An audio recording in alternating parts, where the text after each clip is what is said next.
Buenas tardes para todos los amigos de Misceláneas Históricas. Estamos acá para recordar y rendir homenaje a aquellos valientes patriotas argentinos que hace 205 años nos dieron la independencia. Ese testamento político importante que la puso a la Argentina junto a las naciones conformadas realmente. Pero este hecho de la declaración de la independencia, lógicamente, todo acontecimiento histórico importante tiene siempre otros acontecimientos en mayor o menor grado que fueron jalonando camino hasta llegar precisamente al 9 de julio de 1816. Ya la Revolución de Mayo había abierto ese camino, ya lo dijimos muchas veces. Había abierto en el sentido de que nos dimos un gobierno propio, un gobierno que se transformó en la primera junta de gobierno, presidida por Cornelio Saavedra, pero que indudablemente va a encontrar escollos y dentro de la misma junta, con la división, ahí aparece la división entre los argentinos ya, en saavedristas y morenistas. Pero el propósito estaba en que la revolución debía llevársela al interior, al resto del virreinato del Río de la Plata, con muchos peligros a la vista también. Por eso la expedición de Belgrano al Paraguay, por eso la expedición al Alto Perú, que es el primer traspiés que tiene, fuera de la batalla de Suipacha, que fue el primer triunfo de la patria, tiene después en la batalla de Huaqui el revés importante, la Revolución de Mayo. Ella fue criticada, esa primera junta, muy criticada. Huaqui llevó digamos, al extremo de posesionarse las dos partes en fuertes críticas una a otra. Además, hay otra cosa. Se convocó a los diputados del interior, de acuerdo a la circular del 27 de mayo de 1810, se mandaba llamar a diputados del interior para que vengan a Buenos Aires a constituir Congreso, es decir, una entidad separada de la primera junta. Pero he aquí que esos diputados llegan y el saavedrismo, Saavedra sobre todo, cambia de parecer e incorpora a los diputados a la misma junta.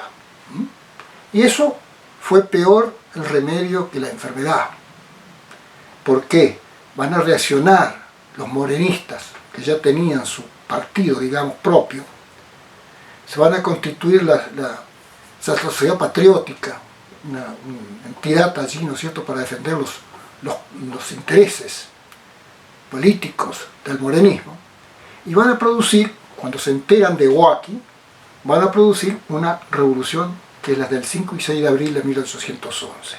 Revolución que fracasa, pues el regimiento de patricios leal a Saavedra, ¿no es cierto?, logra vencerlos y luego eso produce una, digamos, separación de muchos morenistas de esa junta. Todo va en tropiezos, de tropiezo a tropiezo. Llega un momento en que esa junta grande, llamada Junta Grande, va a tener que cambiar, digamos así, la política del momento y reducir la parte directiva, la cabeza de esa junta, y así crea el triunvirato, el primer triunvirato, 1811. Paso, Chiclana, bueno, se me va a acordar el otro, y así que, creyendo que con eso, porque la Junta Grande eran muchas cabezas para gobernar en este momento, crean ese triunvirato. Y el triunvirato rápidamente va a tomar alguna medida, como por ejemplo, constituir una junta conservadora, es decir, el resto de los miembros de la Junta Grande van a integrar parte desde este momento la Junta Conservadora. Cabe destacar que dentro del triunvirato está una figura, que es Bernardino Rivadavia, como secretario del mismo. Hombre influyente, hombre que tenía ambiciones políticas, evidentemente. Y él va a ser el que va a manejar ese gobierno. El que va a resolver o tratar de resolver todos los problemas y los va a perturbar. Es decir, la revolución no se encarrila en ese momento. Le cuesta encarrilarse. Es así que la Junta Grande se transforma en Junta Conservadora, ¿cierto?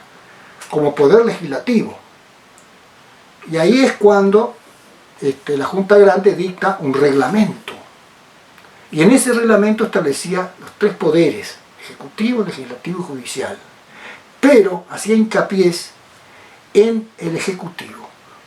Es decir, ponía digamos así, los lineamientos de cómo manejarse el ejecutivo, para efectos de evitar la discreción, para evitar los desmanes. Le pone norma, una norma, es decir, dentro del cual debe manejarse el ejecutivo. Y ahí es cuando interviene Rivadavia y presiona y disuelve ese reglamento y disuelve también la Junta Conservadora. Entonces se crea un estatuto provisorio, pero resulta para que nombre una asamblea legislativa, que haya un poder legislativo a través de una asamblea. Pero también Rivadavia queda disconforme. Él cree que va a ser la misma cosa, que van a tratar de buscar el dominio o regimentar el funcionamiento de la cabeza del Ejecutivo. Por eso también la disuelve. Acá Rivadavia se transforma en una figura que busca favores a sí mismo. Es decir, un hombre que pesa todos sus pasos para su bien, para su, digamos, destaque, ser figura fundamental de ese momento de la historia argentina. El triunfo en Tucumán va a pesar fuerte en el prestigio del triunvirato y sobre todo de Rivadavia. Y esa circunstancia va a ser aprovechada por San Martín. San Martín acababa de llegar de Europa y lógicamente que venía a trabajar en serio por la independencia, ¿no? Venía con un proyecto. Y esta situación así de crisis que se estaba viviendo, tenía que terminar y enderezar la revolución. Por eso se produce la revolución del 8 de octubre de 1812, que tiene su importancia a pesar de que sea un golpe de Estado, si vamos al caso, porque cambia la situación. San Martín exige un nuevo gobierno, el cabildo es el que toma las medidas en este momento crítico, y por eso va a surgir el segundo triunvirato. Acá triunfan las ideas de la logia Lautaro con esta revolución, y a partir de allí ya se encamina concretamente el paso que debe darse es el de la independencia. Va a pasar tiempo, todavía vendrá la creación del directorio, es decir, se fue achicando el poder ejecutivo de un montón, después 3 y ahora 1. Y el directorio va a ser el primer director supremo Gervasio Antonio de Posadas, que va a tomar algunas medidas, como por ejemplo crear la escuadra nacional, liquidar o terminar con el sitio de Montevideo, el bastión realista de Montevideo. Va también a crear el gobierno de intendencia de Cuyo, en ello va a poner San Martín, pero va a tener problemas en el norte. Y aquí un hombre importante que aparece nuevamente, una especie de autócrata de aquellos tiempos, va a ser Alvear, que es sobrino del director supremo y que aspira, ¿no es cierto?, a llenarse de fama, de gloria y ocupar el alto cargo del Estado.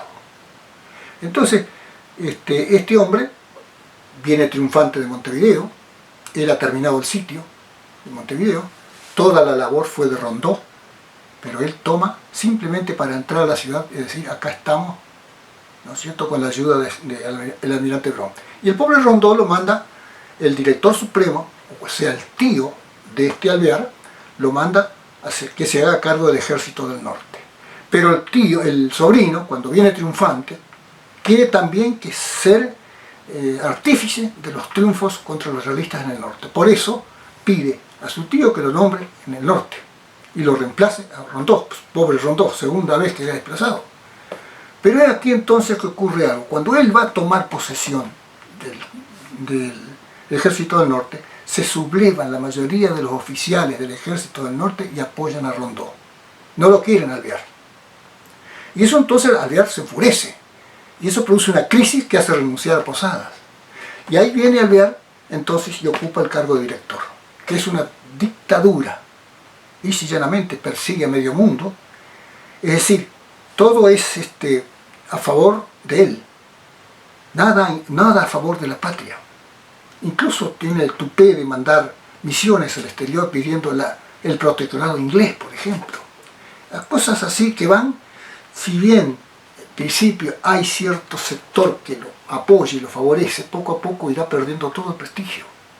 Y por eso cuando se sublevan el ejército del norte, que es decir, no quiere la presencia de Alvear, la furia de Alvear luego cuando es director supremo va a ser de lograr de alguna manera someter, sobre todo ya en el litoral que hay movimientos.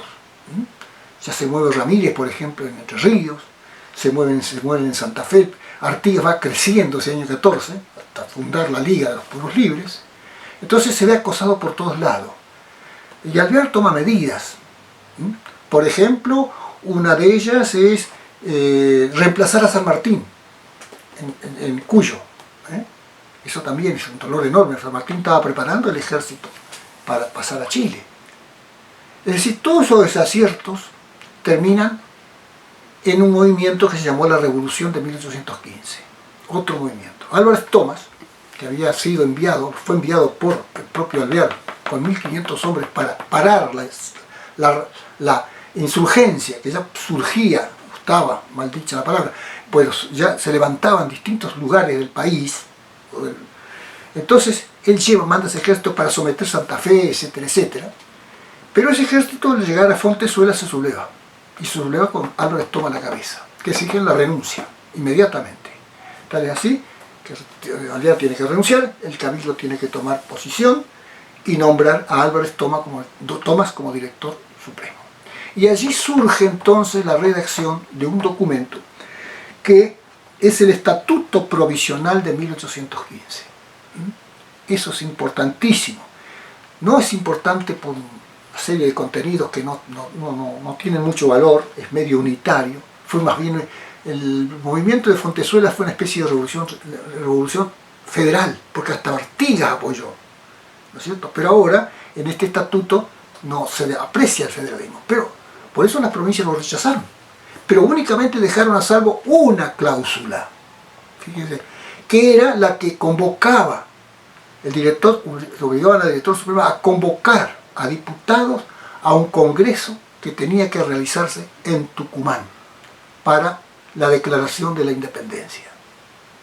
Esa cláusula es la que tiene valor en ese estatuto de 1815.